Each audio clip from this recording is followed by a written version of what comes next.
Travel with স্বাগত আর একটা brand new এপিসোডে আপনাদের সকলকে জানাই সুস্বাগতম। যদি আমার চ্যানেলে নতুন হয়ে থাকেন তাহলে আজই আমার চ্যানেলটিকে সাবস্ক্রাইব করে ফেলুন। আমরা আমাদের এইবারের দীঘা ট্রিপে প্রথম দিন সন্ধেবেলা প্রথমেই যাত্রা করি ঢেউসাগর পার্কের উদ্দেশ্যে।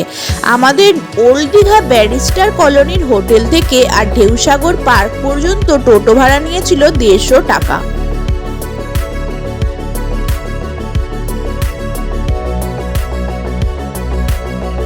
এই ঢেউসাগর পার্কটি হলো দীঘার একটি অন্যতম আকর্ষণ।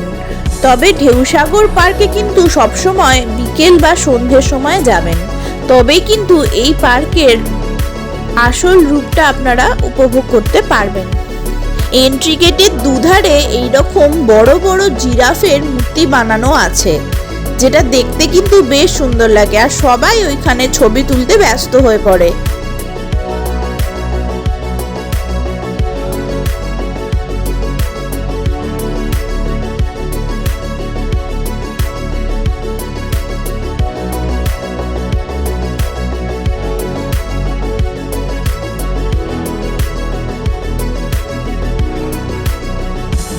এরপর পার্কের মধ্যে প্রবেশ করে দেখতে পাবেন বিভিন্ন জায়গায় বাচ্চাদের জন্য বিভিন্ন ধরনের স্ট্যাচু বানানো আছে, যেগুলিকে এক একটা সেলফি পয়েন্ট বলে গণ্য করা হয়।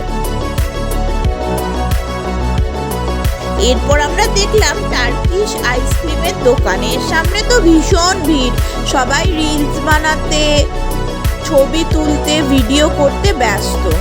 আচ্ছা, একটা কথা বলে রাখি, ঢেউসাগর পার্কের ভিতরে কিন্তু প্রচুর খাবার দাবারের স্টল অ্যাভেলেবেল এবং আপনারা অনায়াসে এখান থেকে যে কোনো রকম স্ন্যাক্স আইটেম, যে কোনো রকম ফুড আইটেম কিন্তু পেয়েই যাবেন। আমরা এই পার্কে প্রবেশ করার কিছুক্ষণ পরেই পার্কে সমস্ত লাইটিং জ্বলে ওঠে। এইখানে বেশ সুন্দর সুন্দর খাবারের বেশ কিছু স্টল আছে, যেখানে প্রায় সব রকম খাবারই অ্যাভেলেবেল আছে, আর খাবারগুলো কিন্তু বেশ সুস্বাদু, তবে একটু এক্সপেন্সিভ। ঢেউসাগর পার্কের মধ্যে বাচ্চাদের জন্য প্রচুর ইন্টারেস্টিং অ্যাক্টিভিটিস আছে। শুধু বাচ্চাদের জন্য নয়, বড়দের জন্য অনেক রকম অ্যাক্টিভিটিস আছে, যেমন ধরুন টয় ট্রেন আছে, তাছাড়াও বেশ কিছু দোলনা, সুইং, তারপর আরও কিছু অ্যাক্টিভিটিস আছে। কিন্তু সেদিনকে সোমবার ছিল বলে মনে হয় সব কিছু ক্লোজড ছিল। আমাদের ভাগ্য এত খারাপ ছিল যে আমরা কোনো একটা রাইডও খোলা পাইনি, সব রাইডগুলো সেই দিনকে ক্লোজ ছিল।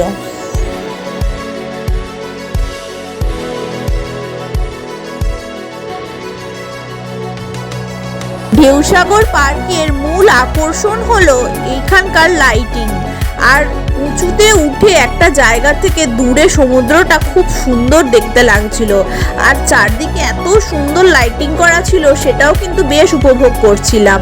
মোটমাট দীঘা বেড়াতে গেলে একদিন বিকেলবেলা ঢেউসাগর পার্কে ঘুরে আসা কিন্তু মাস্ট।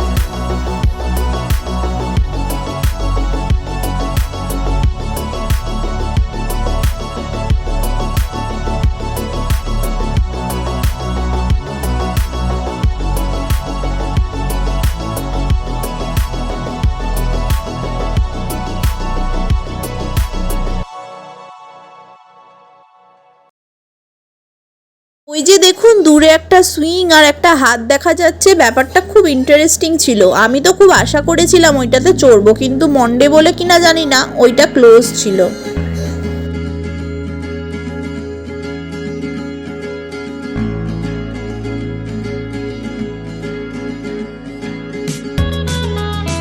এই জায়গাটা ঠিক মনে হচ্ছিল যেন ক্রিসমাস ইভে পার্ক স্ট্রিটে চলে এসেছি।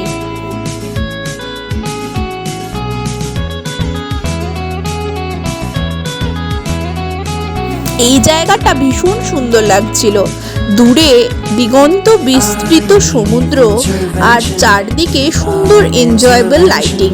বিকেলটা মন্দ ছিল না কিন্তু। আর এইটা হলো ঢেউসাগর পার্কের বিখ্যাত ময়ূর লঞ্চ। এটা আগে একটা রেস্টুরেন্ট ছিল, তবে এখন দেখলাম বন্ধ। এরপর কিছু সেলফি তুলে আমরা পিছনের রাস্তা দিয়ে সি বিচে বেরিয়ে পড়ি। ঢেউসাগর পার্কের বাইরে থেকে আর ওল্ড দীঘা পর্যন্ত পুরো রাস্তা বরাবর আমরা সি বিচ ধরে হাঁটতে হাঁটতে আসি।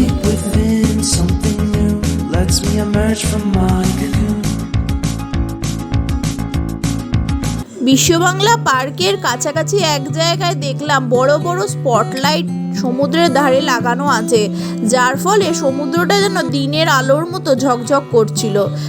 এই জায়গায় কিন্তু ভিড় তুলনামূলক কম ছিল। এরপর আমরা ওল্ড দীঘা বিচ মার্কেটে প্রবেশ করি।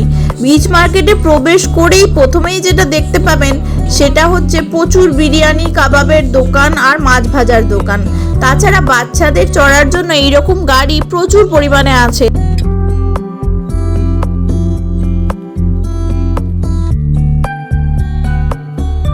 এরপর আমরা সি বিচের পাশে যে সৌন্দর্যায়ন পার্কটি আছে সেই পার্কে গিয়ে বেশ কিছুটা টাইম স্পেন্ড করি। এখানটাও প্রচণ্ড ক্রাউডেড ছিল।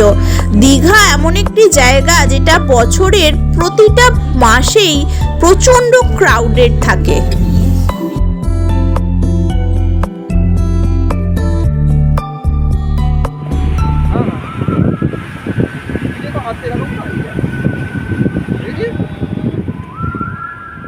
গানগুলো কি ভালো ভালো বাজাচ্ছে।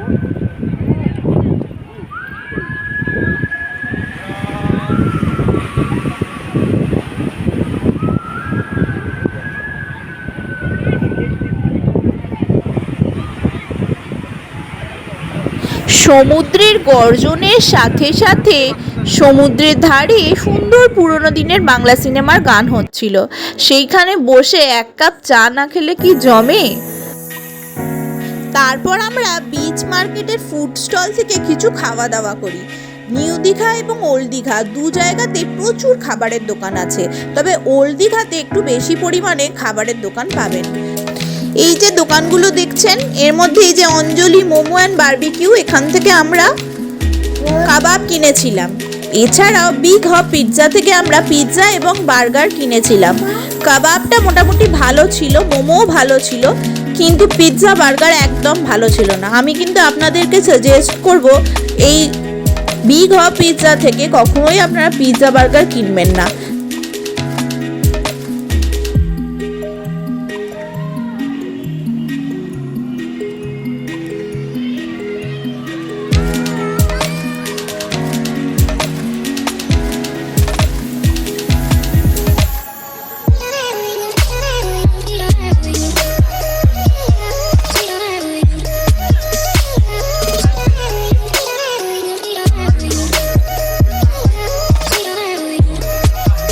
এরপর আমরা প্রবেশ করি ওল্ড দীঘার বিশ্ববাংলা পার্কে।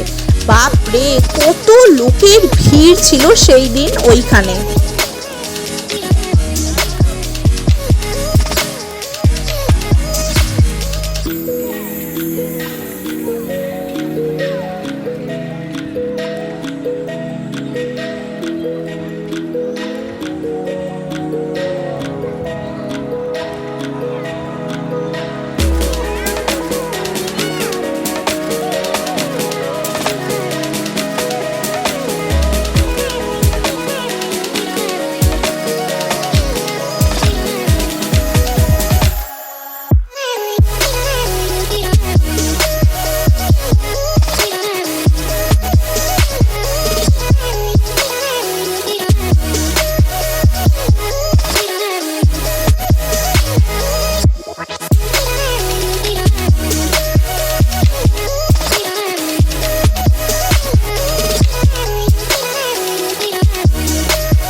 দীঘা বেড়াতে এলে কিন্তু ওল্ড দীঘার এই বিশ্ববাংলা পার্কটি একদম মিস করবেন না। আর বিশেষত সন্ধেবেলায় এই পার্কটি ঘুরতে দারুণ এনজয় করবেন। আজকের আমাদের দীঘার এপিসোড এইখানেই শেষ করলাম। আমরা কিন্তু দীঘাতে আরও অনেক জায়গায় ঘুরেছি এবং ইন্টারেস্টিং ফ্যাক্ট হলো আমরা আরও একটি হোটেলে স্টে করেছিলাম। সেই সকল ভিডিওস কিন্তু আমার আপকামিং ভ্লগসে আসতে চলেছে। সেই সব কিছু দেখতে হলে আমি স্বাগতা, আমাকে কিন্তু আপনাদের ফলো করতেই হবে এবং প্লিজ আমার চ্যানেলটিকে সাবস্ক্রাইব করে ফেলুন। আর আমার এই ভিডিওটি যদি ভালো লেগে থাকে লাইক করে আমাকে উৎসাহিত করতে কিন্তু ভুলবেন না।